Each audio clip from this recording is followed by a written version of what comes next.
ಕುಂದಚೇರಿ ಗ್ರಾಮ ಪಂಚಾಯಿತಿ ವ್ಯಾಪ್ತಿಯಲ್ಲಿ ಸುಮಾರು 1.25 ಕೋಟಿ ರೂಪಾಯಿ ವೆಚ್ಚದಲ್ಲಿ ಅಭಿವೃದ್ಧಿಗೊಂಡಿರುವ ಚಟ್ಟಿಮಾನಿ ಕುಂದಚೇರಿ ಕಾನಕಂಡಿ ರಸ್ತೆಯನ್ನು ವಿರಾಜಪೇಟೆ ಶಾಸಕ ಎಸ್ ಪೊನ್ನಣ್ಣವರು ಉದ್ಘಾಟಿಸಿದರು. ನಂತರ ಗ್ರಾಮ ಪಂಚಾಯತ್ ಸಭಾಂಗಣದಲ್ಲಿ ನಡೆದ ಸಭಾ ಕಾರ್ಯಕ್ರಮದಲ್ಲಿ ಪಾಲ್ಗೊಂಡು ಮಾತನಾಡಿದ ಅವರು, ಗ್ರಾಮೀಣ ಪ್ರದೇಶದ ಅಭಿವೃದ್ಧಿಗೆ ಮತ್ತು ಮೂಲಭೂತ ಸೌಲಭ್ಯಗಳನ್ನು ಒದಗಿಸಲು ಸರ್ಕಾರ ಬದ್ಧವಾಗಿದೆ ಎಂದರು. ಗ್ರಾಮ ಪಂಚಾಯತ್ನ ಮಾಜಿ ಉಪಾಧ್ಯಕ್ಷ ಹಾಗೂ ಡಿಸಿಸಿ ಸದಸ್ಯ ಕೆಯು ಹ್ಯಾರಿಸ್ ಅವರು ಮಾತನಾಡಿ, ಕಳೆದ 25 ವರ್ಷಗಳಿಂದ ಚಟ್ಟಿಮಾನಿ ಕುಂದಚೇರಿ ಕಾನಕಂಡಿ ರಸ್ತೆ ಹೊಂಡ ಗುಂಡಿಗಳಿಂದ ಕೂಡಿತ್ತು.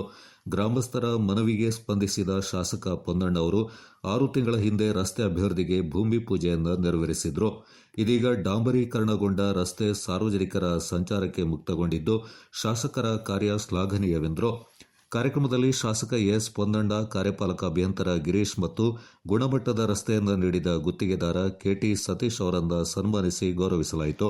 ಹಿರಿಯ ಮುಖಂಡರಾದ ಕೆದಂಬಾಡಿ ರಮೇಶ್, ವಲಯ ಅಧ್ಯಕ್ಷ ಕೀರ್ತಿ ಉತ್ತಪ್ಪ, ಕಾರ್ಯದರ್ಶಿ ಸಿಕೆ ಫೈಸಲ್, ಕೆದಂಬಾಡಿ ವಿಶು, ಪ್ರವೀಣ್ ಕುಮಾರ್, ಮಂಗೇರಿರ ಜಗದೀಶ್ ಸೋಮಯ್ಯ, ವೇಣುಗೋಪಾಲ್, ಕೆಎಸ್ ಅಣ್ಣಯ್ಯ ಮತ್ತಿತರ ಪ್ರಮುಖರು ಈ ಸಂದರ್ಭ